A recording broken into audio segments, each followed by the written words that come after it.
There it is.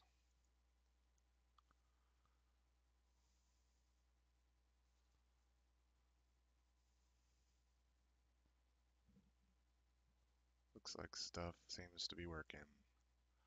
So checking my mouth. Yeah, okay.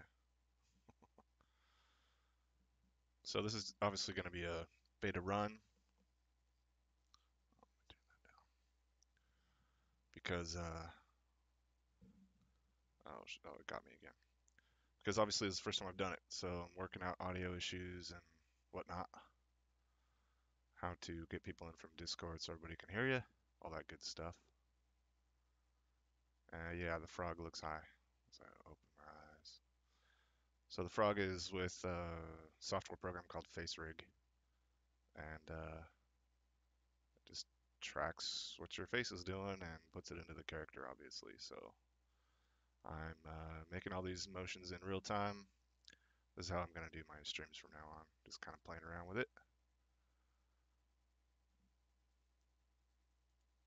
So I'm taking a look at,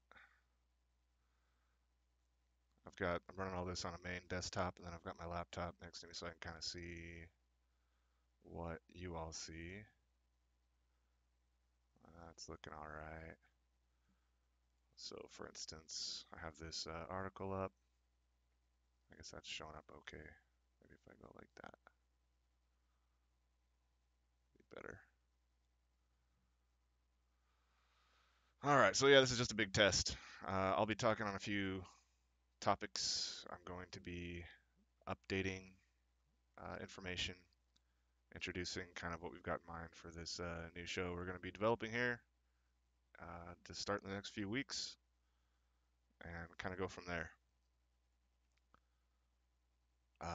All right, so let's see, I wrote down a few things I want to talk about. First, we'll just go over this article as a test run. So I came across this, it's a Gallup poll, right? This is from a story January 4th, 2019, and they polled Americans on who wants to stay and who wants to go. And I was kind of surprised by the numbers. Just to get to the numbers, they're all right here, kind of broken down. So the story puts a spin on it that it's because of Trump that these numbers are up. This is the percentage of men and women who want to move out of the United States permanently, right? You wouldn't think that number would be too high, but I was pretty shocked by these numbers. So, generally speaking, 13% of all men polled, 20% of all women polled. And here's the breakdowns by age. The younger you go, the more likely it is that they want to leave permanently. Just kind of broken down. So, I thought it was super interesting. That's a lot of people dissatisfied with any quality of life offered anywhere in the country. It didn't break down where people wanted to move to, other than Canada was a common answer. So looks like everything's tracking okay. So in the future, I'll have, several articles or whatever it is I want to talk about brought up in a window. It'll look better than this, but for now, this is working. And we'll get to go from there. I've also got Discord up. Hey, Debo, Cannibal, what up? Can you guys say something in here, and I'm going to find out if it translates to the live stream? Yep, what up? Can you tell if that made it to the live stream? I mean, I hear it through Discord, but here, I can turn up my volume on my laptop and find out again. See, if I move out of the frame too much, I lose track of my face. The live stream isn't up on my end. It says it's waiting. I've got it up on mine. It says 50 people watching now. And there's definitely chat going on. So I've got to find a better way to make all this happen. But yeah. Oh, Okay, never mind. I see one. Can you... Yeah, I hear you. Yeah, it's on. Oh, word. That means we can have a conversation. Word. All right. I wasn't sure if I was going to get that to work. All right, cool. So I just have a few updates. Turn that off again. A few updates to mention to everyone because it's been a while. I haven't been streaming. I haven't really been commenting on much. All right. Um, I'm just gonna do it in the mic without the Discord for now. So the lawsuit, as many of you know, um, the people that were at Leon Valley last summer are suing Leon Valley, the police department, and the administration.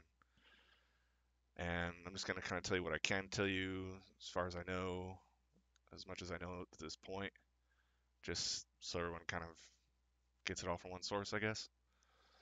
So there's 11 people suing, and as of right now, that lawsuit is on hold because the police department there issued a search warrant for the contents of the phones that they stole from us and have in their evidence locker. A judge signed it, obviously, and they gave it to Google.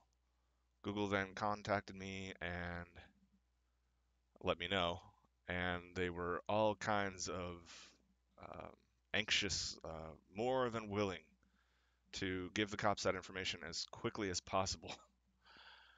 They were giving me like a deadline of a week to find a lawyer and file a response that could put that on hold, the search warrant from going through. Now, when I say search the phones, I mean everything and everything associated with this YouTube channel. So they'd be able to see all of my videos, whether I have them private or not, any communications to everybody, right? So that's the Google portion of it. But then they wanted full access to the phones. So let's say I had taken a picture of a romantic partner. They would have that too. They want to see all of my chat messages, all the pictures, all videos, everything on the phone. And of course, they don't have uh, justification, a logical justification to do it. They're just operating on what Chief Salvaggio calls a cabal of anarchists. Sorry, his theories are insane, but they're just only going to make him look silly. So, um, our lawyer was battling that back and forth, back and forth. Went to a federal judge who seemed, from the impression I have, to be a reasonable person, and I suspect was smelling that something was rotten in Denmark. And he didn't make a move as far as a ruling, because the only thing that makes sense is obviously to deny it. Um, I don't think he wanted to get his hands dirty on it, so he passed it off to a magistrate without giving a reason whatsoever, and we didn't really have a choice in that. The magistrate was willing to still uh, play the game on the cops' side, and the cops, many of you have listened to the 3 to 5 hours of testimony that this Chief Salvaggio gave. In summary, he said that the information requests that were being submitted were so numerous that they were taking up a lot of the work hours, man hours, resources, whatever, of his department, and that they weren't able to collect evidence they needed to file additional charges against many other people. Criminal charges, by the way. He claimed he wants to file many additional charges against many other people. So the judge said, all right, well, I'll do you a favor. I'll give you 6 months. So even though you don't have it now, I'm going to give you 6 months to come up with any and all evidence to file additional criminal charges against whoever. All right. So that was approximately, I don't know, it feels like 6 weeks to 8 weeks ago, something like that. And we've got to wait until this 6 months expires before the civil lawsuit can go forward. All right. Um, that's something I really can't wait for. It would take a lot of money to get me to settle, and I don't think that's going to be offered. And so it's going to end up at a trial. and all of us are going to be able to take the stand, and I would not mind that happening. I mean, it's a given that the jury is going to be handpicked statists that aren't really our peers, but regardless, what I'd be able to say on that stand would like be shit that's never been said on a stand before. I can't wait for the opportunity. I'm just happy as a pig in mud that we are suing the bejesus out of these people. All right, so that's kind of a quick update with that. What else? What else? So the new effort that Gary and I are putting forward here in the next weeks to months, right, is going to be a new live streaming show, basically. And we're rolling around kind of what we want to do with it. We are talking about different types of shows and material. And I'm just going to kind of bounce this out there for any kind of feedback. Um, I personally, I don't know how often Gary can do it, but I personally plan on streaming about 4 times a week on a regular schedule. Um, we definitely want to cover current events from the filter of logic and ethics and philosophy that we use, right? Because we don't hear anyone on YouTube saying what we feel deserves to be said about the variety of topics that come up in current events. All right. Obviously, we're going to be doing the talking the courtroom game, right? And just teach people kind of what goes on in a courtroom, how to speak fluent legalese, how to understand what happens and why, that sort of thing, what you can do about it. Now, a couple of changes that are going to morph as well is in the past, I've used the word anarchism because if you do any serious research about the history of it, you would see that it's a stance of peace and truth and logic, right? Ethics, all this good stuff. Even though it's obviously associated through propaganda as chaos and violence, which it is not. It's the opposite of that. We have chaos and violence now. Anyway, because of the last year or two with the rise of the whole Me Too and Antifa, anarchy has, like, the mainstream news has involved the word anarchy more and more, like, usually right after the word Antifa or anti-fascist or whatever. Anytime there's a protest that involves any kind of looting or anything like that, it's anarchists are blamed in it. So it's not something that I have to attach to. I'm just letting everyone know. I've kind of steered away from it because it's just obviously in this game to reach as many people as possible. And if that means I got to give up a word to do it, then so be it, because it can just turn off a lot of people because they're brain conditioned into the propaganda version. All right. What else do I want to say about that? I've changed the name of my ethics YouTube channel to Ferocious Philosophy. I, I put a lot of thought into what I wanted to call it. It used to be Cop Watch Hawaii. Um, Real quickly, kind of the reason why I chose Ferocious Philosophy is because when I think of my, uh, I don't know, core instinctual attitudes about confronting government, that's kind of the word that comes to mind. It's just I don't know how to do it any other way than with the, pedal to the metal. It's 100 or nothing. And I don't know, I thought it was a good word. And then philosophy, of course, just being the love of wisdom or the search for wisdom, the value of wisdom. Just a big, vague overall term. Obviously, I'm focused. Okay, so philosophy is primarily three things: what is real, what is it to be, and what is uh, just or ethical, right? And these are all topics that go into play when you're talking government and all the variety of things that go on these days. I also changed the Ethical Anarchism Articulated channel to Evil Empire Exposed. Um, it's no secret I consider the divided police states of America to be an evil empire, and I I don't want to be angry about it or confrontational about it or anything from that direction.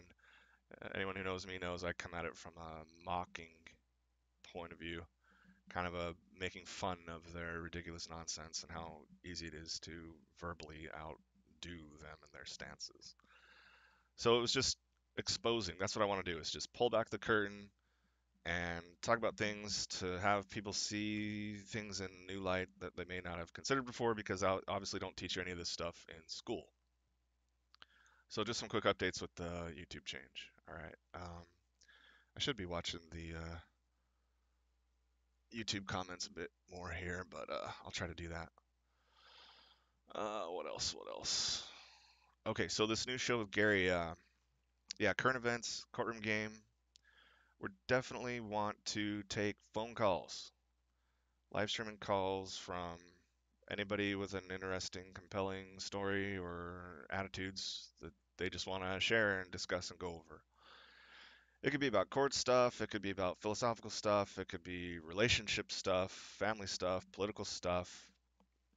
We have a really broad spectrum of interests, and they cover all of that. As much as I don't agree with some key aspects of like Stefan Molyneux's stuff, he has a channel that's focused on this, kind of having conversations like this. And again, Gary and I are not hearing anyone on the entire internet saying the things that we feel need to be and deserve to be said that are relevant. They're just not bringing them up.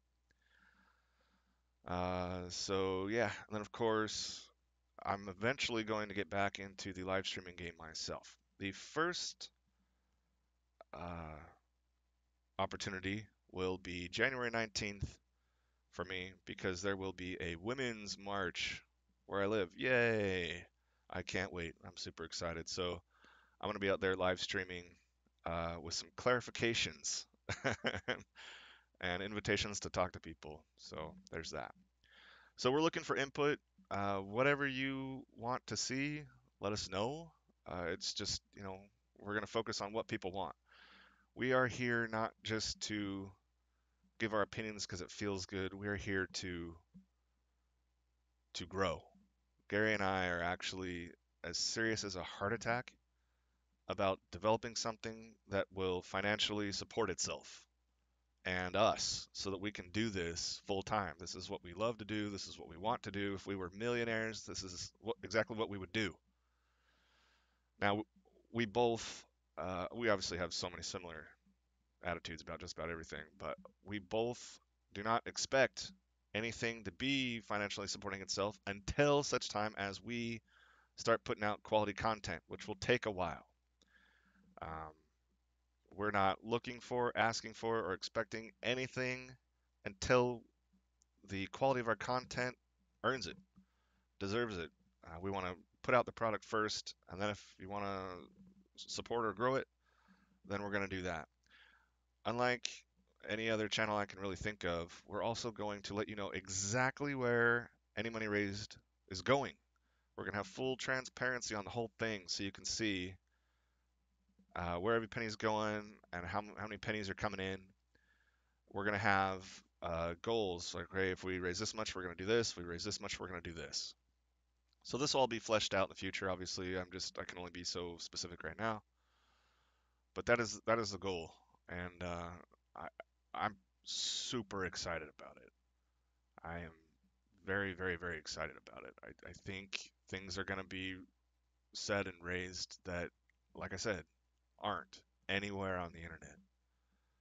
And with all the different types of shows we're going to be doing, yeah, I can't wait to see how it goes because it's kind of a big question mark. Now, also, I've mentioned this briefly in the past. Um, Gary's also going to be working on a website that will serve as a hub for any online videos that are typically now demonetized or censored on YouTube.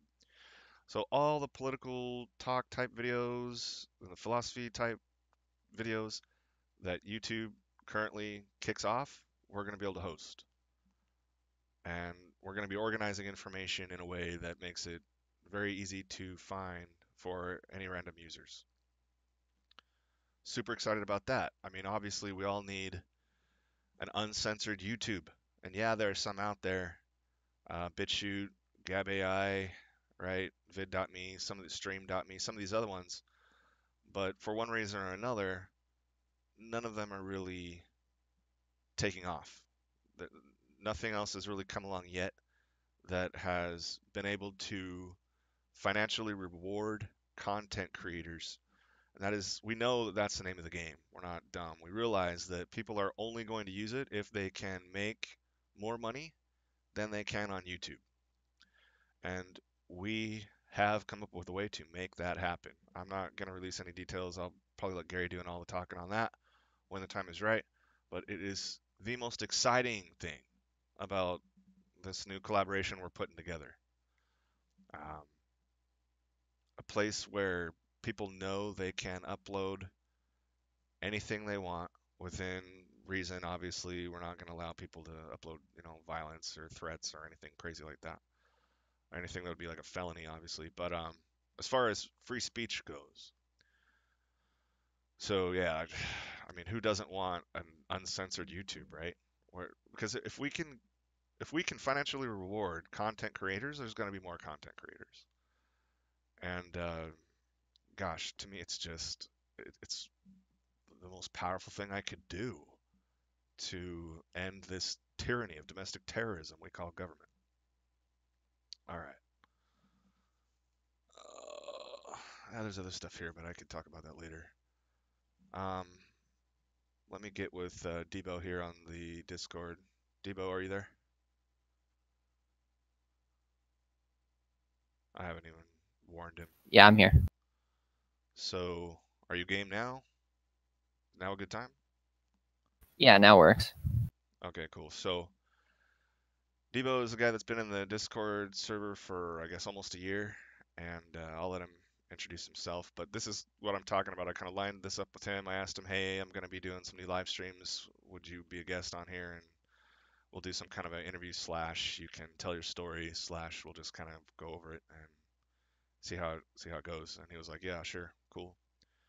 I've also got Cannibal here and Street King was around here somewhere. These are all moderators in my on my Discord server and guys that I like and I respect all of their political beliefs. And believe me, in this world, that is a rare thing for me, a rare thing. So, all right, well, let's just get started then. Maybe just want to introduce yourself and then mention what it is you want to talk about. It's pretty open floor. I really don't have any ground rules or anything. I know you well enough to know this is going to go just fine. So take it away.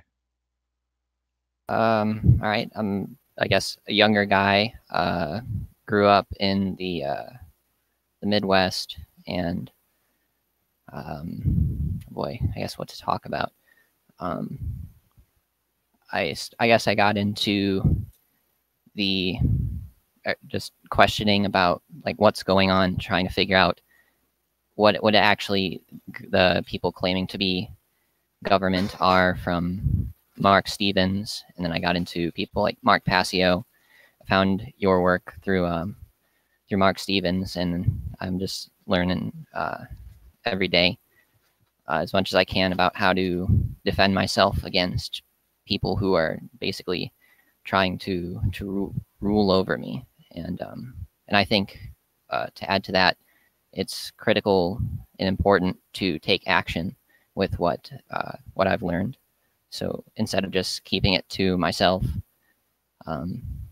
it's important to go and do something with this knowledge. So I myself went out and asked the police chief around here questions, for the factual evidence that he has jurisdiction over me, and obviously got the whole typical spiel. But I guess, yeah, it's an intro. Nice, nice. So was there a defining moment, or was it something that was just spread out over time that led to your interest in this kind of counterculture type info?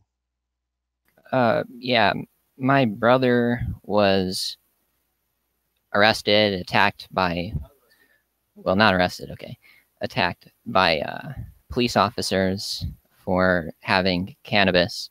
And the whole experience made me think, well, what if that would have happened to me? What can I do to protect myself or defend myself? And I had to be honest and say, well, I really don't know, or there's not much that I could do. And just the feeling vulnerable really spurred me to take action and to start. I had to like questioning my own beliefs. Well, should I get a lawyer? Should I not get a lawyer? And that type of stuff. And I found out that the best way and the best thing that I could do would be to learn all that I could to defend myself. Gotcha, gotcha. Yeah, that you would think that would be such a core instinct in all men. Like, whoa, I see other people getting attacked in ways that if it happened to me, I wouldn't be able to defend myself. And it seems I know of no way to defend myself, so gosh, maybe I need to learn about this. That seems pretty male, pretty basic, but not too common, obviously. Huh. All right, so if you told me about the police chief thing, I had forgotten about it. Did you do that at the police station? And did you just ask to speak with him? I assume it's a him, and they were like, okay. Yeah, it was at the a police station that was attached to a local municipal court, and it was in the area where I live at. Um, I walked up to the counter, asked a lady up there, if it was a standard operating procedure that the police work by, that if I'm physically here, their constitution and laws apply to me. And then she obviously didn't want to touch on that. So she called the police chief, and it was a him.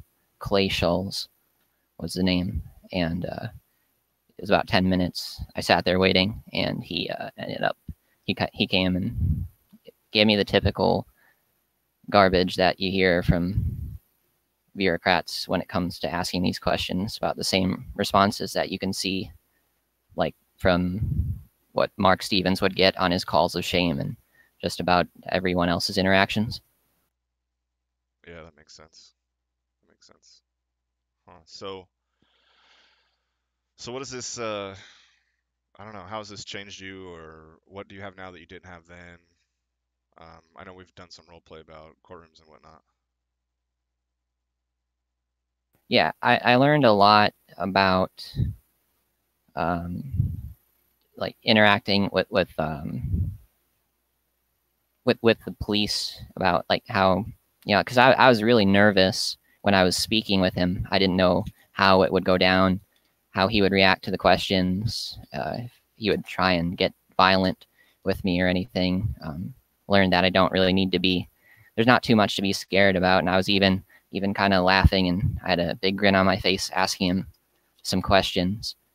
Um, I learned a lot about what I could do better to like in clarifying the excuses and bringing out the deflections that they use. You know, like in, for example, a response that he gave was, when I asked for the factual evidence that their laws apply, he said, "Well, they apply because we make sure they apply." And what I wish I would have responded with is applying the laws the same as the evidence that they apply. Or oh no, boy, let me restart.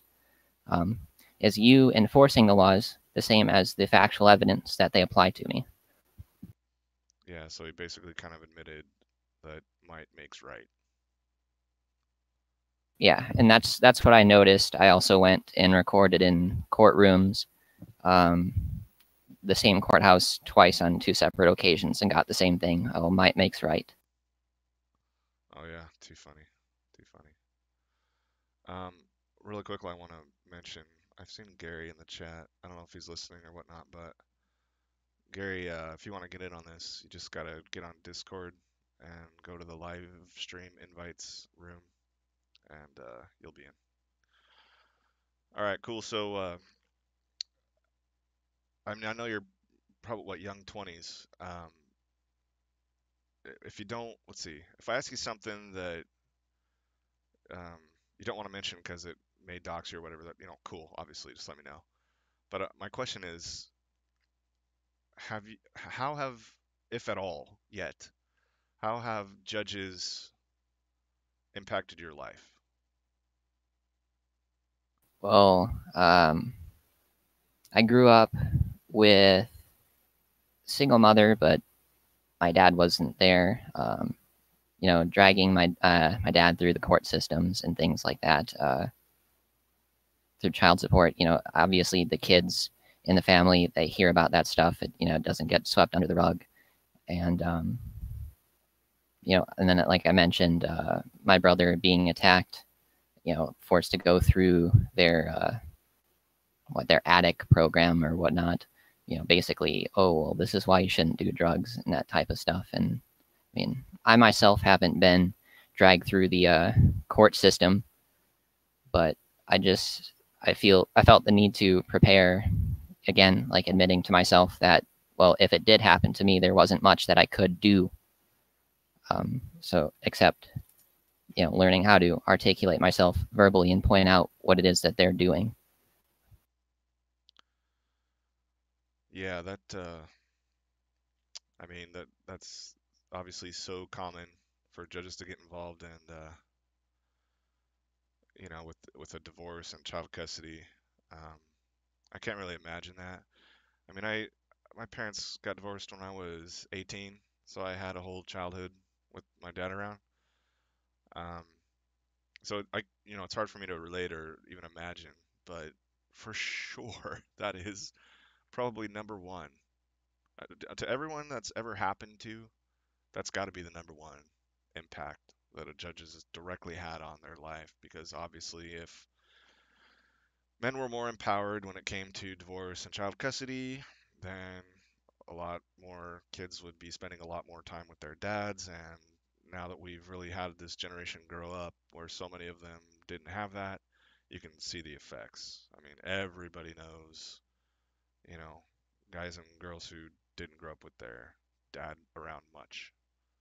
So kind of crazy, kind of crazy. When you think about it, the totality of it.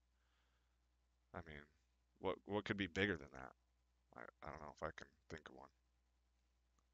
Yeah, it's just crazy knowing that you have a kid that, according to the state, they don't really, not necessarily that you own them like property, but the state takes more control, or like makes demands of you under threats, of course, and can just haul you in whenever you want. I mean, I don't have kids; I'm a younger guy, but it's just something that's it's that looming threat that you gotta take into consideration. Yeah, we're getting into kind of a difficult topic because I mean, anybody who knows me knows that I consider the United States government to be waging a war against men. They wage a lot of wars against different demographics, but there's definitely a war being waged on men, and it's just not called out and seen for what it is. If I was young 20s, I mean, I have a child who's now legally an adult.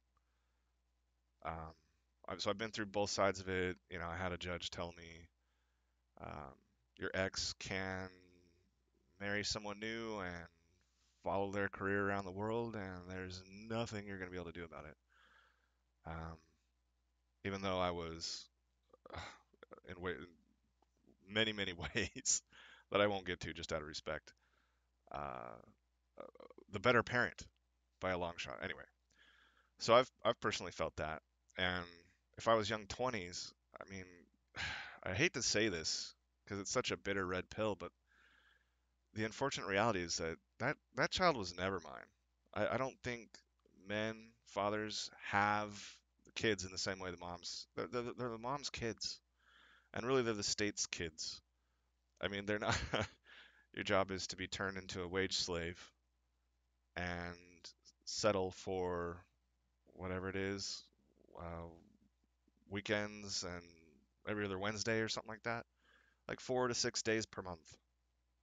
And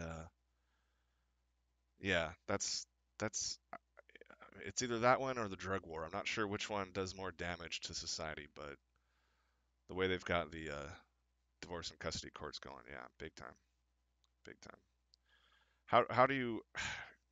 I mean, I had that one kid and I learned my lesson. Well, I don't need to learn a lesson twice. And so I am never getting married again. I'm never having any more kids. It's just never gonna happen. And that's kind of a sad thing. I mean, and I personally didn't really want more kids. Obviously, they're a huge responsibility and such a commitment, and they just change your life. And I didn't want that again. But gosh, you feel for guys in their 20s that some men would prefer to have a family and to have kids. And you can be the perfect human being, but because we obviously don't control other people or what mistakes they make, you you have zero control. They can just kind of, then they're incentivized, obviously, to bounce. And I mean, 99 times out of 100 I've ever heard of, mom is not looking at the situation going, I really um, don't like my ex for fill in the blank reasons, but my children need their father around as much as possible, so I'm going to do whatever I can to try and make that happen for them. Like, this is not an attitude that divorced moms have that I've experienced. Funny enough, I talked to a girlfriend I had. I was with her for 4 years in my early 30s, and I still talk to her just because, gosh, we're just I don't know if we're friends, but I spent 4 years with someone. That's a long time, and we just kind of I just stayed current with her because she wanted to have kids, and I was like, nope. So we split up for that. And anyway, since then, so she got with a guy, didn't get married, had a kid. The kid's now 4. They now split, and I'm having to constantly pull her back from using the power that she's been given, and keep reminding her that you have a 4-year-old son. Women have no idea how to turn a boy into a man, and this guy is a good father. His son wants to see him. So obviously, there's no kind of cruelty or weirdness going on.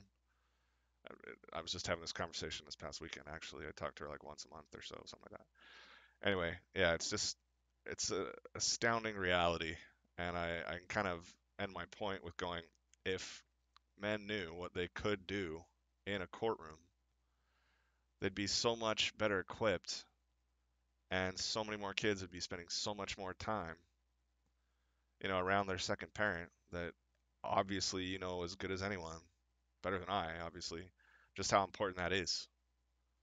So yeah, one of the biggest ways judges get in the way. If I can break in for just a minute there. Oh yeah, welcome, welcome. Go ahead.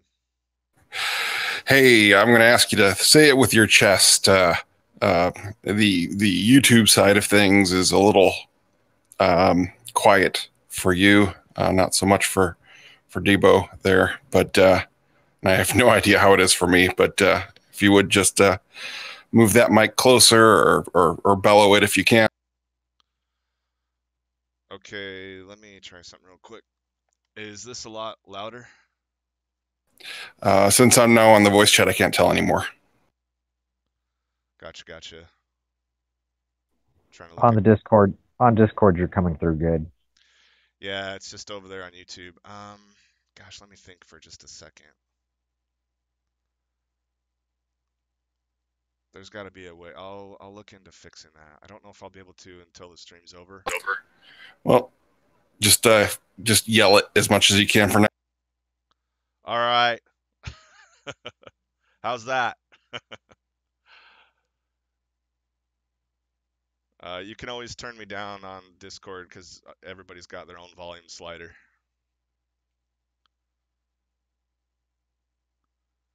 And then maybe after this is done, I will download and edit the audio and normalize all the volume levels and then re-upload so it won't be like this forever. But noted, thanks. looks like I'm super loud and you have to pretty much bellow. So I'll back off my mic if you just kind of swallow your.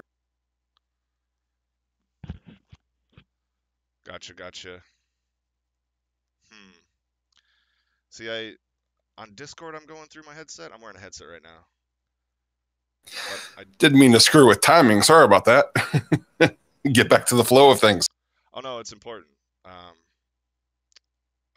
I guess I could talk it out, but it's not really. I don't know if there's a whole lot I can do about it right now. But I'll try. Check. See, I'm showing my mic slider here on Discord. It's all the way up. Wonder if there's something I can do.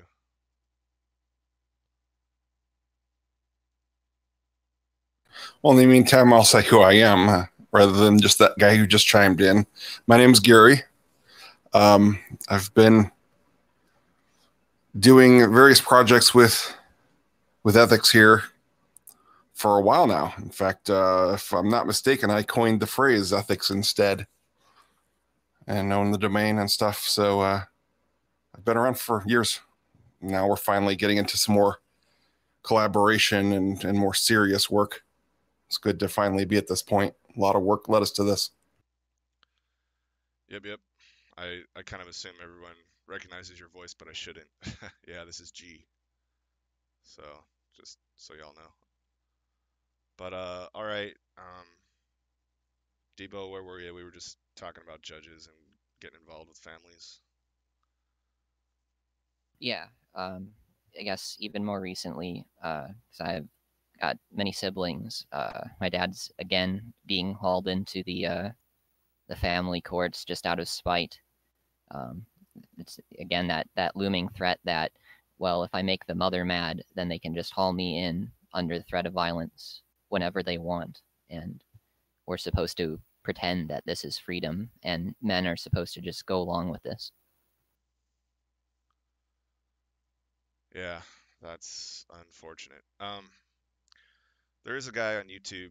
His channel is called Rick W, and he's kind of the subject matter expert, the best one that I know of on dealing with family and divorce and custody type courts.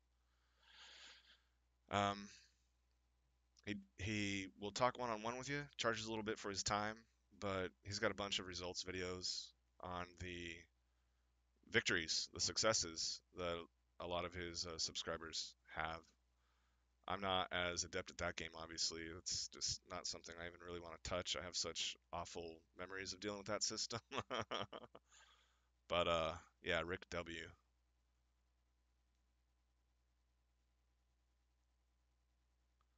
That's such a tough one. It's too bad too to hear that. I mean, they can just be dragged back in, no problem. Oh, what was I listening to recently that had this? Oh, it was the. Oh gosh, I'm streaming, so I can pull this up. I'm gonna pull up a website here real quick. It's the CNN. Oh, it's off YouTube. Uh,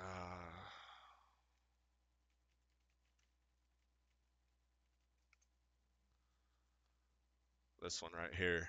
It's called "This Is Life with Lisa Ling," and it's titled "Full CNN Segment Featuring MGTOW's Big John and Jerry Lou."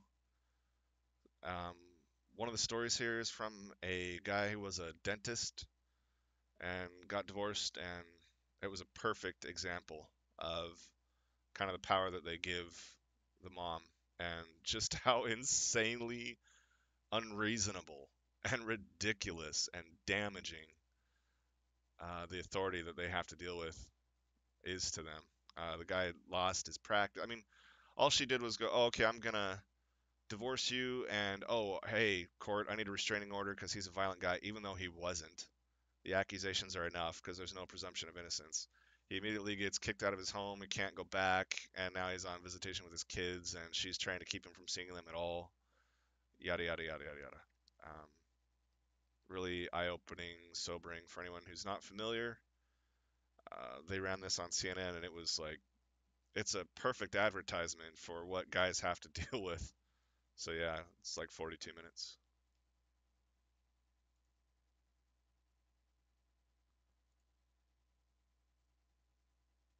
and I'll have to look at that mic issue later.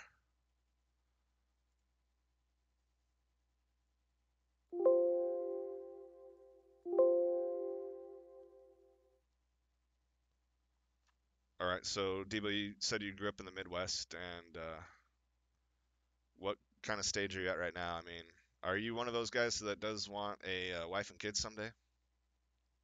Well, that would be nice one day to have something stable, but the priorities that I have right now would be being free. I just right now, I guess with my state of mind, it would feel wrong, and I'm not sure if it would, ethically or whatever, be right or wrong to bring a child into this world that would just be born as a slave.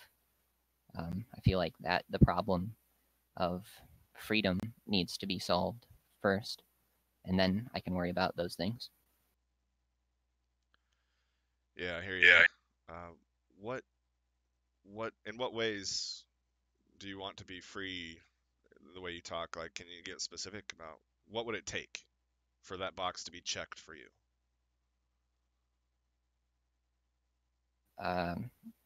Like, I guess essentially not being coerced by people claiming right to rule over me.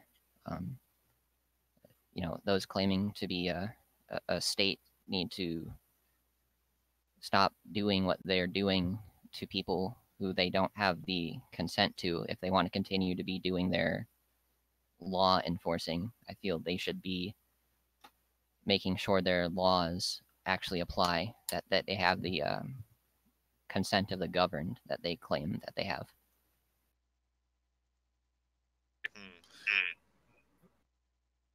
Can I ask why you feel that in order for you to have to kind of feel right about starting a family or something? I mean, that's an awfully high bar to set. That's something that's probably just about never existed in like, anything we'd consider a modern era. That's like saying you want there to be no wolves in the woods at all in order for you to get there.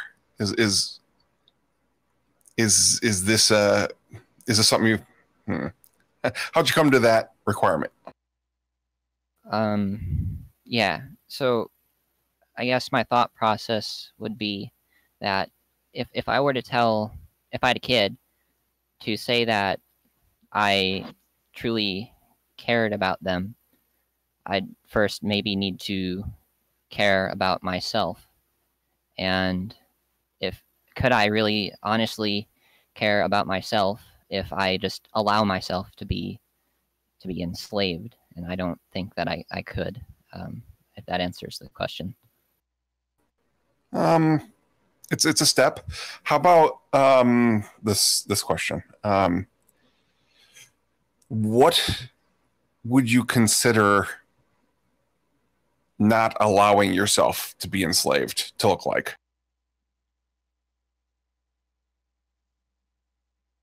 I guess it would be defending myself against aggressors who, like the state, claim right to rule. Even if it's not successful. I mean, in any way that I could. Obviously, verbally would be preferable to physically. So, like, do you mean like to the death? Like, not to be dramatic, but I mean, do you consider anything less than a life-threatening amount of resistance to be enough to kind of have enough, I don't know, to have enough feeling of, I don't know, justice or something to start raising a So yeah, it might come to like, a life or death matter, but yeah, I guess I get what you're saying. To bring, yeah, I guess, like you said, I guess what I might be asking for is like for there not to be wolves. It might not be in the realm of possibility. So Not in this country. I don't know. Unless something obviously drastic changed. I don't see that bar getting met. I mean, if I had the ability, I wouldn't live in this country. Um, I mean, it's not like there's some utopia out there that we can all move to or whatever. But I've mentioned this a bunch of times in previous Discord chats about getting a bunch of hand-picked people together and just building a city or a community somewhere, and just to show everybody how it can be done, what can be possible, and then scale up. But yeah, I don't see it happening in this country. I mean, gosh, if I wanted a family and kids, I just wouldn't dare do it here. Um, Maybe the climate will kind of calm down some from what's going on now with all this social media wars and ruining people's lives and no presumption of innocence and all that. But even if it did, I mean, the standard rules in play are, they're not going to meet that goal that you have or requirement.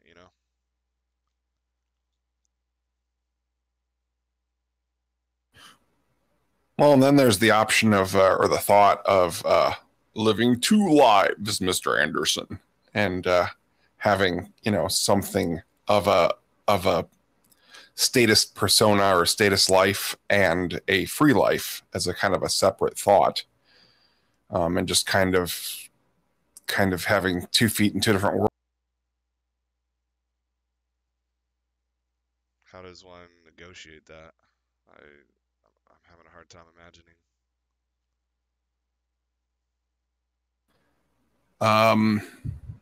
Well, I mean, you have a set of work or whatever, maybe that's in the, I guess what would be called public sphere, and then another set that you live as a free person, exchanging, in a black or gray market. And I realize, of course, that doesn't stop the cops from, imposing on you on the street and building inspectors or whatever, kind of getting their hooks into you. But there's always going to be dangers that you adjust your life for, whether it's lions and tigers and bears or whether it's bureaucrats. It kind of comes to the same thing. It's always been tough to make it through life. And I know it's harsh when it's a human being and something that you kind of want to humanize that's the enemy, as opposed to just some, part of nature instead.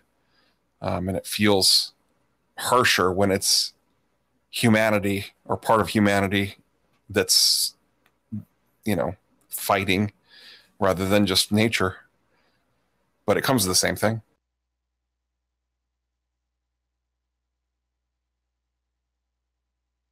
Yeah, I mean, I'd like the same thing.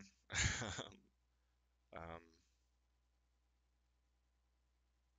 Gosh, I can't imagine it happening here. Seems like the States is maybe the worst place to try to get out of the mire, the quicksand of all these nonviolent victimless criminal charges, the endless bureaucracy, being taxed to death, just being under threat.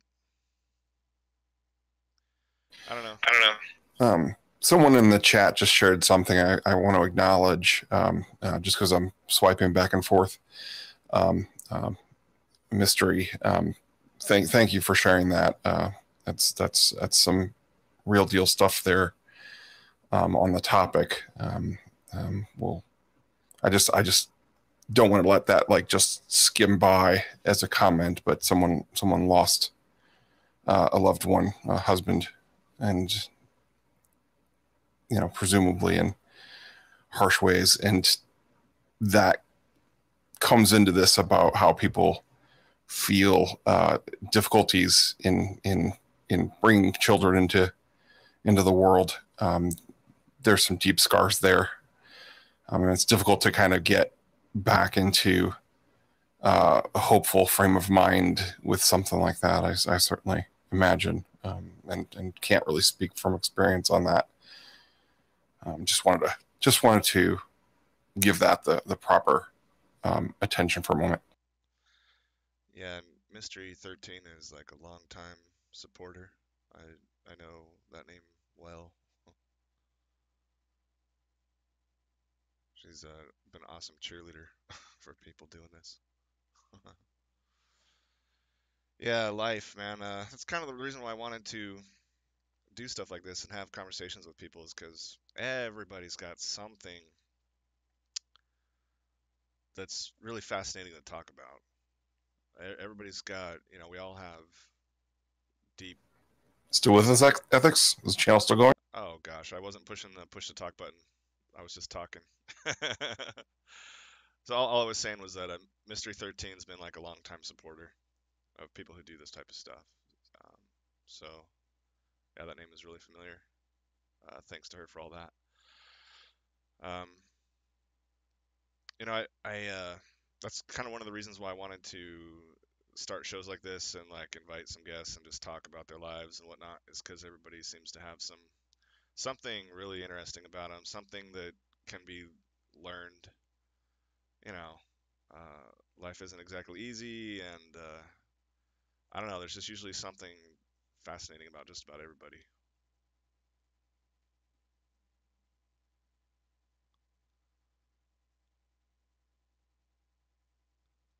You were talking earlier, Gary, about the dual life or whatnot. I haven't really talked about Hawaii a whole lot, but one of the biggest things I got out of there that I think is kind of applicable here is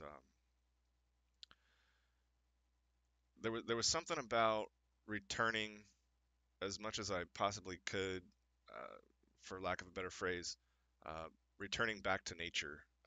So just it was kind of like, just always being surrounded by it and working in it, and just all year round it's pretty much the same thing, and so it never kind of stops. And I think that my point is that I think somewhere government types, maybe the big string pullers at the top or whatever, know that people who return to nature, kind of live in among nature and live kind of like how humans are naturally evolved and this sort of thing. That's very like anti-state. For me, you lose a lot of the common worries, the common stress. It's a lot easier to maintain kind of like a proper, reasonable perspective on stuff that goes on. You just naturally feel better. Uh, Anxiety's down, stress, any depression down. Um, I'm just such a huge fan of returning to the roots. I mean, I even got into like gardening and stuff, and that that doesn't make a whole lot of sense, but for those who have done it, I think they've kind of felt that effect. And the government does not want us to have that effect at all. They want you to be what they want you to be, obviously. So for what that's worth, for those people who are kind of caught in the mire of modern society and too plugged in or whatever, as silly or as unusual as it sounds, like just getting back to the basics. They seem so simple and so unsophisticated and so plain Jane, but I'm just one person who can speak from experience. Like it was the best time of my life. The easiest 6 years I've ever had, despite all the cop stuff. But anyway.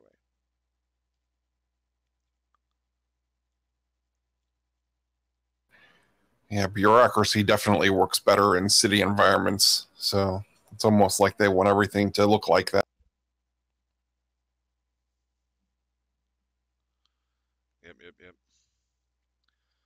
But Debo, you still around? Yeah. Yeah, I don't. We really didn't have much of an answer for that whole issue about what it would take for you to feel like you're in some kind of a living some kind of a free life. Yeah. Yeah.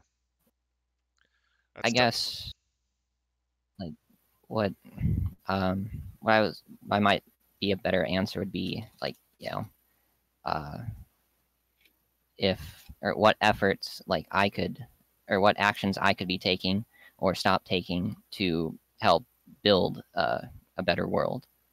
Um, and that's what I'm looking for. Um, that just brings to mind like when I think about that, I think, okay, make sure we pretty much vote with our money, how we spend, and to make sure that I'm voting in positive directions that way. Um, Somebody I listened to who's really good at economics recently said that economics isn't the study or science of money, it's the study of options. Because how people spend money tells you more about them than what they say. And if if a lot of if most all people were mindful of that, we we obviously would live in quite a different world, to say the least. But I don't know. What else comes to your mind? How do you envision you doing that? Right. Like taking maybe small actions, like going and filming the people who are doing this, like who are taking the actions to, I don't know, help further slavery, like the police and the military. Even just making small, actions like a phone call or letters, going to the city council meetings. I guess really it comes for me. It's just at the end of the day, when I look myself in the mirror, it's I'm asking the question, well, what have I done to help contribute to building a better world or making it worse? If I can chime in, uh, great answer. That's a fine answer. There is a lot of footage of injustice and bureaucratic attack already out there. Just gobs. I mean, it's. I think there's a comedian that said there's no more need to make any more pornography because someone could live their whole life watching whatever it is they were into at this point. I mean, we're not quite at that level with media or footage of people being just being bureaucrats, I guess, with the nastier side. But I guess I've always had some trouble. There's tons out there, but people filter it out of their mind. Like they'll see it and they won't quite respond to it, and they won't remember that they saw it in weird ways. Like not everybody, of course, but there's a lot of people like the normal person. Um, how does that kind of change your thinking? So I guess it reminds me sort of like the allegory of the cave from Plato. Just trying to get this information into the hands of people or get them to see it or just even entertain the idea. It's very, very difficult. I haven't really found a good way besides maybe the Socratic method of just getting them to question their own beliefs. But even that only goes so far. Oh, I agree. I mean, hell, I had to start a project to start building a new way to communicate about it. So that's certainly where my troubles have been in the last few months. Yeah, that's a tough one. I used to do that a whole lot more. I believed at the time that just about anybody could be reached, um, and I've kind of over time experienced that. It seems to me some people are wired shut. Like there's just something psychological or in the mind going on that completely blocks wanting to go in any kind of direction about admitting actual reality if it goes against their own personal narrative. And it's a lot like, let's say somebody, let me pick a religion that's easy to pick on. Like, let's say someone was a Scientologist their whole life. That's all they know. And they're like 40. and now you're having a conversation with them that challenges the claims of Scientology. It, you're just up against something so much more powerful than I think we realize. And I don't, I mean, I could be wrong, but I don't think every human mind is capable, is seriously capable of facing facts presented.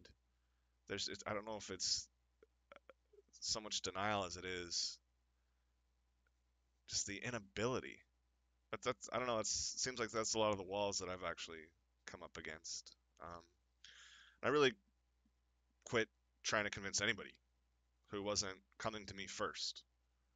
If they were coming to me first, then I'd be all happy, whatever, to talk to them about whatever. But what a challenge that is. I mean, I don't talk to any of my family about this. I don't even know if any of my family know I do any of this. And it's just because I don't know. I just don't see it as maybe I'm more grizzled, as Gary would say, but I just don't see. So there's a reward for having the courage to swallow bitter tasting red pill type stuff. And there's a punishment for choosing not to not aligning yourself with whatever truth you can get a hold of. And I'm more than content to let that reward and punishment play itself out without my intervention. If someone is coming to me first and saying, hey, I don't like this, what do you think about that? Or you know about this, can you tell me about that? Then cool, I'm down. But for those people who want to live in the fog of propaganda or whatever they've been led to believe in public schools or other religions or whatever, they're you suffer from that. You live a blind life. We Most of us can remember past years in our life where we were just blue pill and and kind of at the mercy of the conditioning. So I hear you, and I always respect people that attempt that, but I personally don't. Maybe that's a flaw on my part, but that's just how I see it. I do have a thought on something that you could do to create a better society, and this is something that I've looked into, at least in my local area, and it only works locally. We've all seen the videos of sovereign citizens. If you go to courthouses and you just sit there, you'll come across them. Those are the people that are going to be the closest to open-minded that you will find, and those are the ones that you can target, for the lack of a better word, to educate and get them to start asking questions and start clogging up court systems, at least on a local level. And then from there, maybe spread. If anyone's got any thoughts on that, I mean, I'm open to it.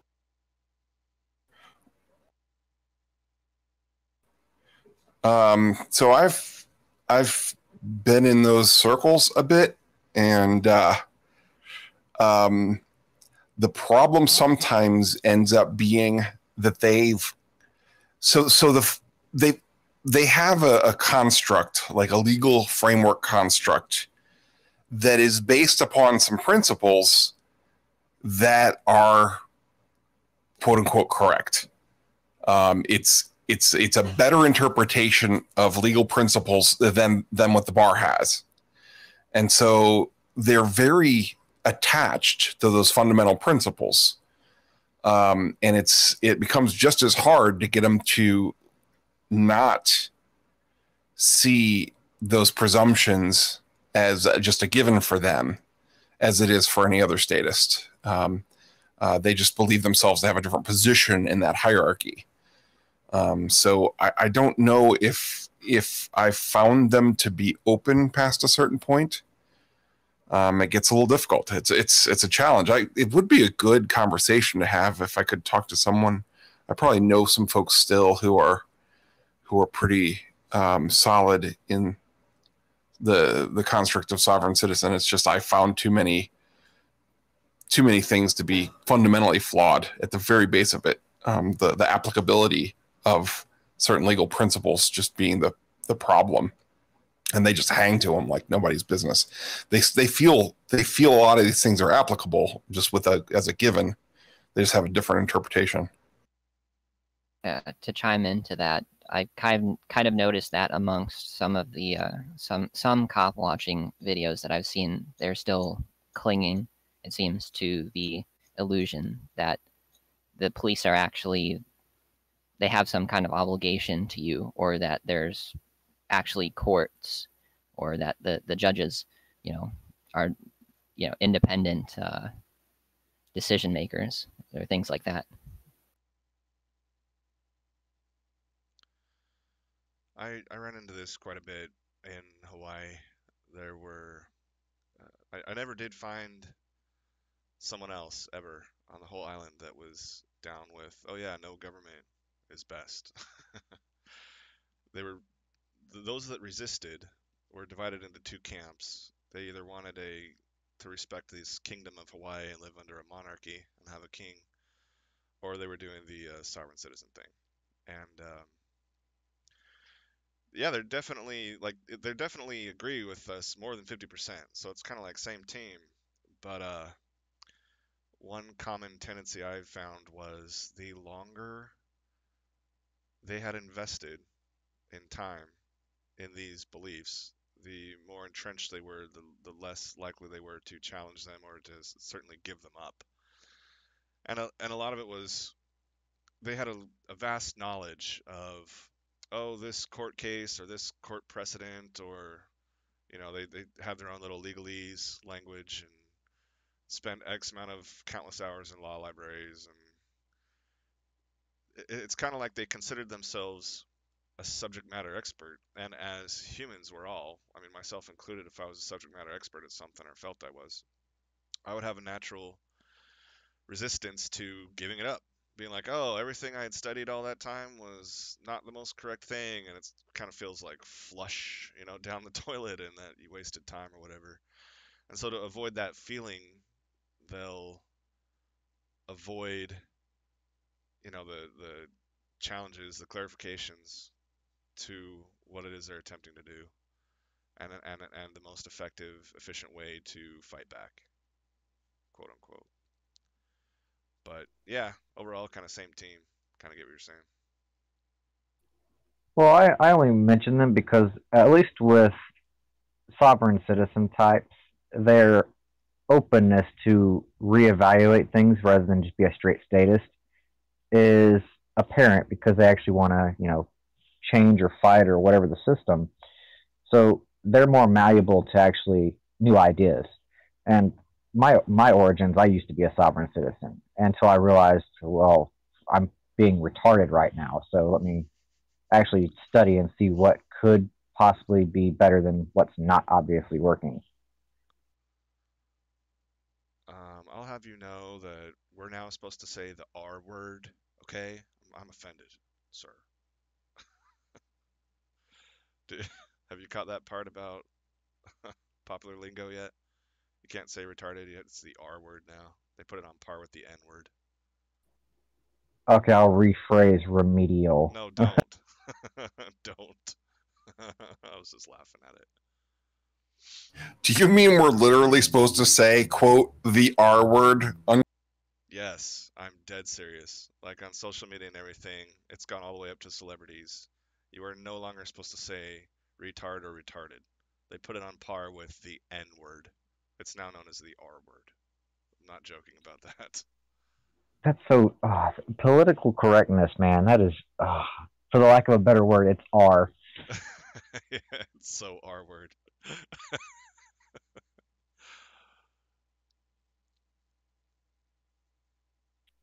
But yeah, the point with the sovereign citizens, they're more malleable, and I've thought about looking at my area and maybe getting together and then trying to teach them or open their mind to this method, Socratic.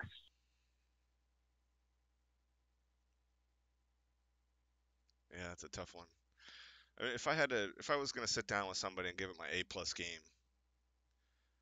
I first want to kind of establish some ground rules instead of just jumping into it. And one of those first well, not ground rules, but just kind of like, I don't know, I'd mention some things just to be aware of. It would be, let's admit or question the other on if we think there might be ways that each of us is either being coerced or is invested, unreasonably invested in beliefs in whatever form. Um, to try and just set it up that, okay, like I would be more resistant to this and this because I'm coerced here or I'm overly invested here. Um, to try and get the admission, the awareness that, they acknowledge that they are extra invested in certain ways that would prevent challenges to those ways, I guess. It would be hard. You're talking like psychologically trying to reach somebody. I think it would be easier than trying to reach a statist, a full-blown statist with a Blue Lives Matter sticker on the back of his car or Yeah, her car. yeah, especially if it's going against their paycheck. You're just never gonna. It's so weird because I mean, obviously I was in the military, I used to be, and you too. This is Cannibal, by the way, a long time Discorder. Um, it's just so weird to, I don't know what the military version of me would have said if somebody would have came to me with this stuff. I had chosen this path, and I was only taking in information that supported the path. There certainly were no influences around that were challenging it. And nothing I was reading or coming across was introducing any challenges to it.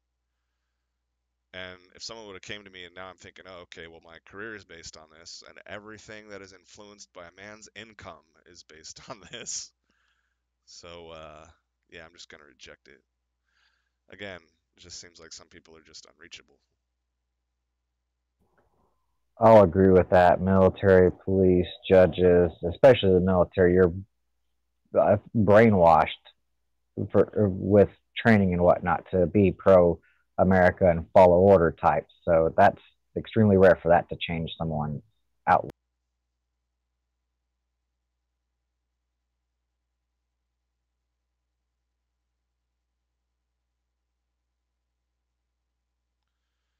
Yeah, it's hard to pick a career at all these days that steers clear of any ethical landmines.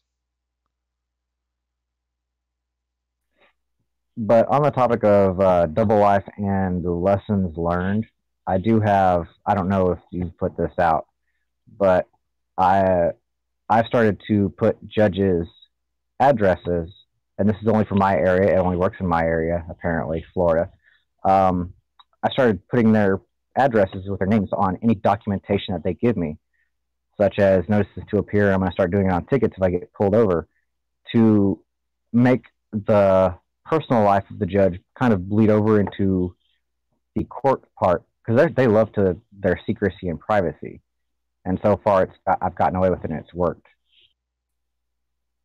Along with you're familiar with the shirt incident where I wore the judge's law firm telephone number and address on the back to a court appearance, and it caused recusal. So I'm trying different things as an activist, and I openly call myself one. And I'm trying to see what works just to put information out there that people may or may not find useful. Yeah, that's the name of the game. And that's what all of this is an attempt at. So, but that's flirting with danger, man. You're living on the edge, doing stuff directly. You're cutting out all the middlemen, skipping the cops, the lawyers, and going direct to the judiciary. Watch out. Well, if you think about it, cops are a dime a dozen, prosecutors are a dime a dozen. In my county in Florida, there's like maybe 12 judges. That's the weakest point in the chain. Yeah. I mean, I love Sun Tzu, and that's where they're weakest is the judges. Like you get one cop, cool, they'll hire 10 more. You get rid of a judge, oh, that takes an. Yep.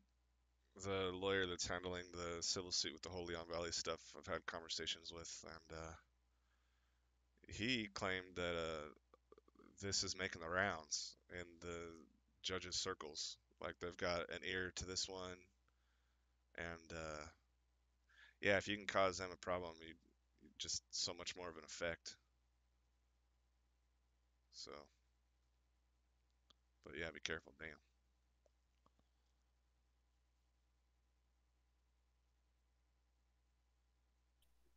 I'm fully aware I'm playing with dynamite.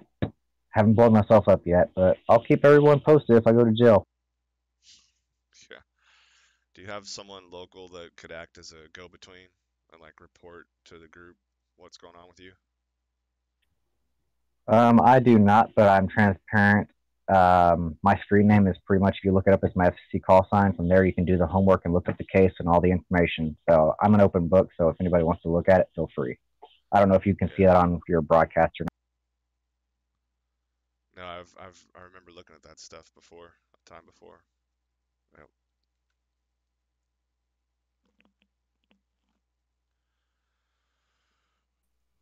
But I have a few people in the room that I keep close contact with and give them information as it happens. Yeah, I got you. Debo, I don't know if we quite got to everything you wanted to get to. Debo's always like super polite on the mic. Like if other people are talking, he's content to just let them and start listening. Yeah. I guess with trying to reach people who still believe in that they're in the state or that there is a state, what I found might work is asking if there's the possibility that they could be wrong or incorrect. Because I think looking at myself, how I've got to where I am now is, and it's not easy being able to admit if I'm mistaken. So if there's not the possibility that they could be incorrect on whatever it is, then I don't really know how to if it's possible for me or anyone else to reach that person. Like in courts or with the police asking for the evidence that they have jurisdiction over me, I could be incorrect that they don't. They just have to provide it. Yeah, I'm putting some thought into this too, and it kind of depends on the type of person you're talking to or trying to convince or whatever. Um, when I think back on all the interactions I've had with, strangers around who didn't know me or what I was about to do or say or whatever, um, I probably had the most impact when I was either being totally neutral or laughing or sounding happy about it, and was as non-insulting as possible. Meaning, I have all these claims to make, right? But you can turn any claim into a question.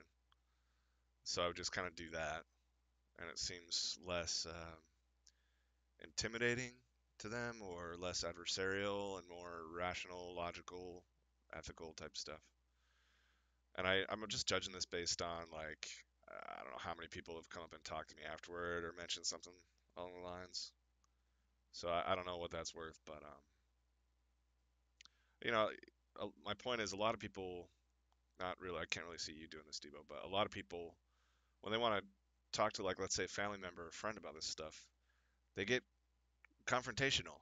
They get kind of like, no, that's not right, and this is what's right, and this is why. And like that's the last thing you should be doing is causing defensiveness.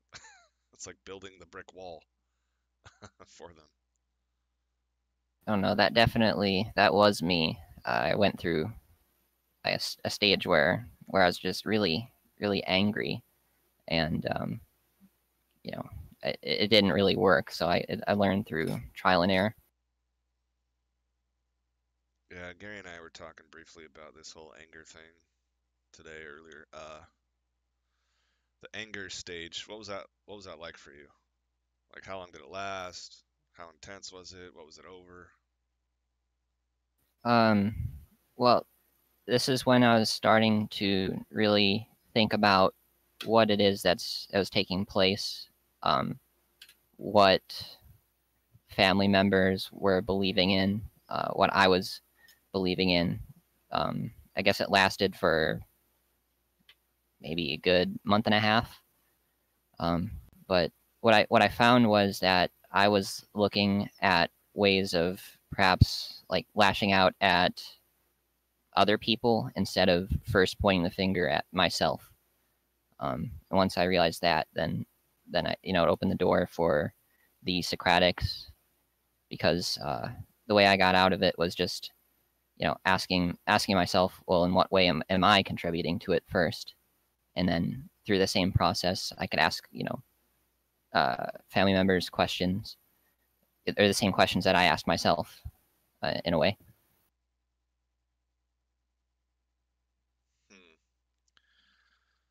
That's always kind of an interesting topic to me, is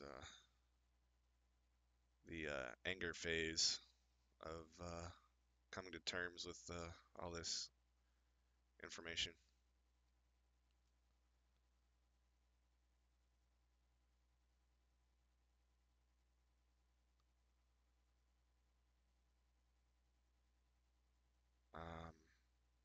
I was only, I mean, there's a part of me that's always there somewhere that's angry at the injustice of it all, but really, like when I first got arrested, what was this, like almost 4 years ago now? Wow. I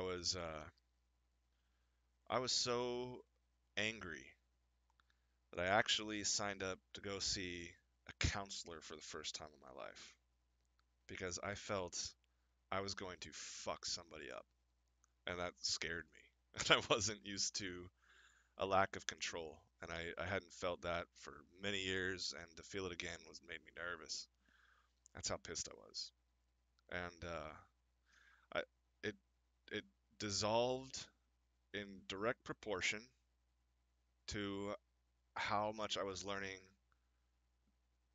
to be able to flex verbal power against them.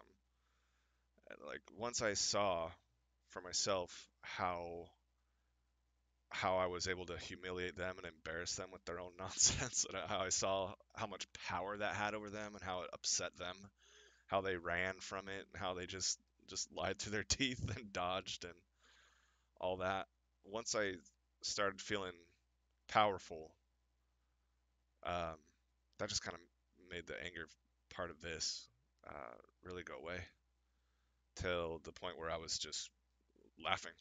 I'm not really, because I'm not a, I mean, my anger comes up when there's fear of a threat. And once I got good enough to where I wasn't nervous at all. This was like old news to me. I could like do this with, half my brain tied behind my back. I just wasn't angry anymore. I was laughing. But I don't know. I always like to hear how different people go through these different phases. I mean, because there's more than one red pill. Like then I came across the one that made me realize, oh, guys are totally screwed when it comes to relationships.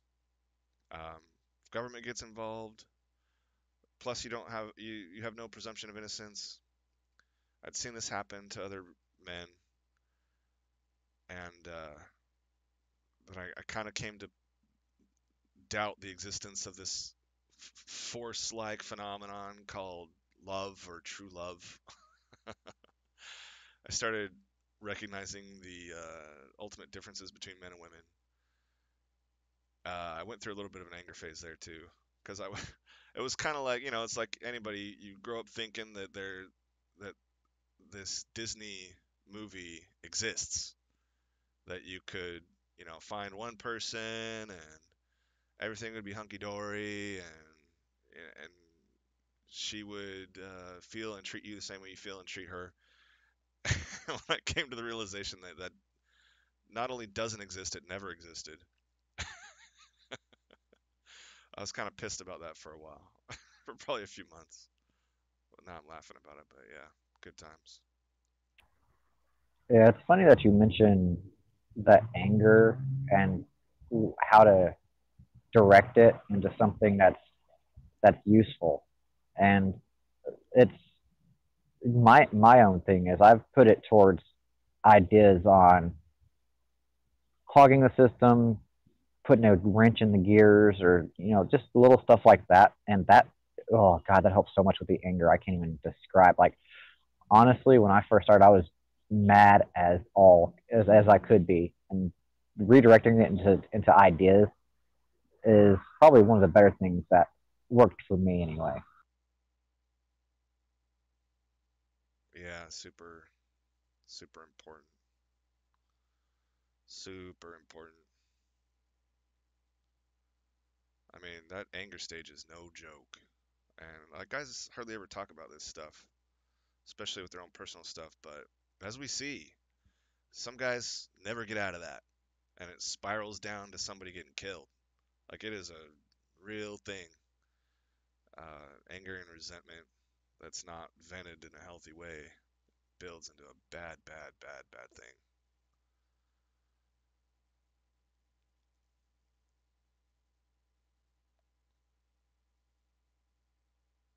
So yeah, it's a good recommendation. I mean, yeah, for me it was just learning how to kick a judge's butt in court, and that pretty much fixed it. But I would hope that because I listen to a lot of conversations relatively online, dudes talking about ideas and reality and stuff, and it's common. It's so common. It's like it's not a matter of if somebody's gone through it. It's how many times.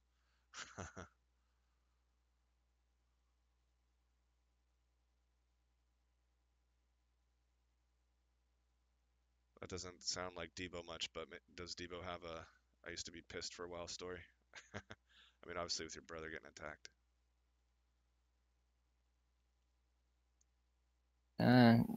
Not really.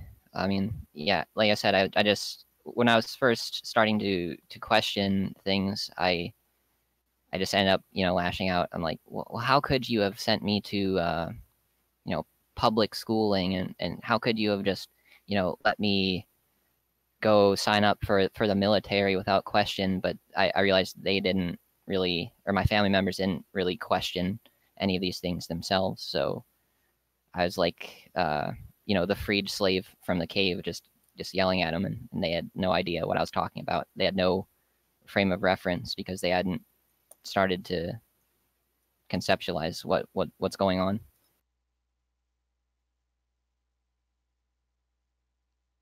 And for a while too, I was just so angry with like the police because what they're doing. But I mean, now it just makes me kind of more sad that they look at themselves as so low that this is what they're doing to themselves even.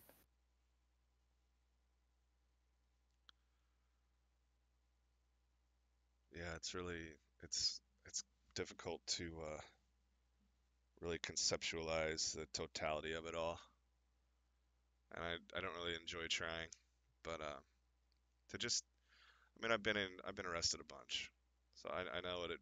I've never been in longer than like 48 hours or so. I think 54 was the longest. Anyway, so I don't know what it's like to be in there long term, but I know what it's like to be in there. And when you just think like when I was in Texas, man, always going to the court, the jail is right there, and it's like a 15-story building of just cell block after cell block, and you can hear what's going on in there a little bit, and it's just so sobering. It's like to all these guys that are locked up for nonviolent victimless criminal charges, man. It's just it's uh, it's a tough one, and I don't even know how tough it is, but it's crazy. It's you just want to pinch yourself and like this has got to be some kind of crazy alternate universe nightmare, you know. I mean, the fact that they're still prosecuting people over cannabis is just, but yet, you can get as fucked up as you want on alcohol, which is way worse. I'm stating the obvious here. I'm singing to the choir, but still, it's just that's a whole other red pill right there. Like, wow.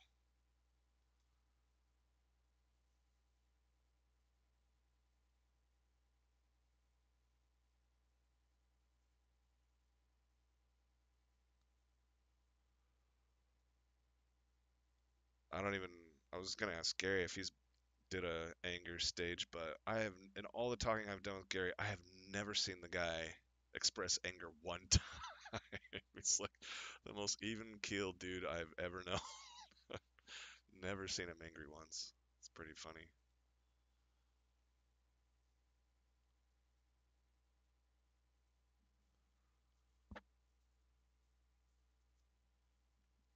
What are we doing? We're an hour and a half. That's plenty. We can kind of wrap things up. Then I get to watch this thing and realize how messed up the volume levels were, and then try and figure out how to fix that. But unless you've got anything left, Debo, I'm more than happy to keep going with you or whatever. I just want to make sure you fleshed out whatever you wanted to mention. Yeah, I just to reiterate, it's important to not just take the knowledge that's out there and just sit with it, but it's important to do something with it, something productive that's effective, going out making videos or whatever. Because I don't think that anything is going to change if we're not taking any action and doing anything with it. Yeah, I second that big time. And you caused me to have a thought here about something that I'm glad I got reminded of. So, as you all know, I listen to whatever the hell I want to listen to for several hours a week. One of the things I was listening to recently was it was a it was a podcast on Sam Harris's show, and I don't remember the guest, but I remember that addiction was in the title. And they had a conversation about the brain and neuroscience type talk and addiction. And one thing that was said that I know will stick with me, because when I heard it, I was like, God damn, that is some truth game right there. He said the opposite of addiction is not sobriety. The opposite of addiction is connection, like connecting to other human beings type connection. And he was talking about the drug war and everything, and why what he said reminded me of that was because there's so many varieties of addiction. Some are healthier than others, but it's difficult to be a human being and not at times in our lives deal with addiction, whether it's even, gosh, drinking, smoking weed, playing video games, porn. I mean, there's some really common ones. Um, just spending not useful time on the internet for hours on end. People, we get addicted to people. You all know them. When I think of like my friends, people I care about, um, for some reason that just kind of stuck with me as it struck a truth chord with me, and that's that's another part of building the show and trying to reach out to other people is to feel connected and have like some meaningful purpose that you're spending time, energy on, your precious short life time on is for me, and I suspect for many others, a very healthy and worthwhile pursuit while dealing with this madness, this endless barbarism we call government. Um, and I don't know. I'm just saying it because it's kind of a goal I have is to create something that leads to people feeling this connection. Uh, if you're connecting more, you're addicted less, it seems. So this podcast would say, and that's all I really had on that.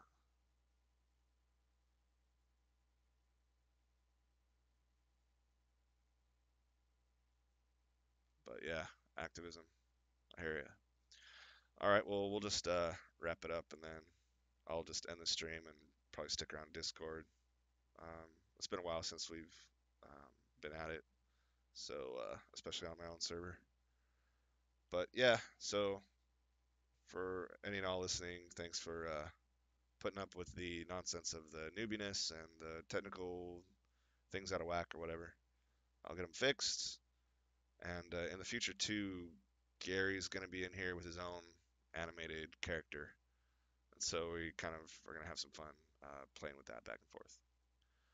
So that's it. I'm just going to sign out and call it a wrap. I'll try to get the next one up within a week. We'll see how it goes. Later.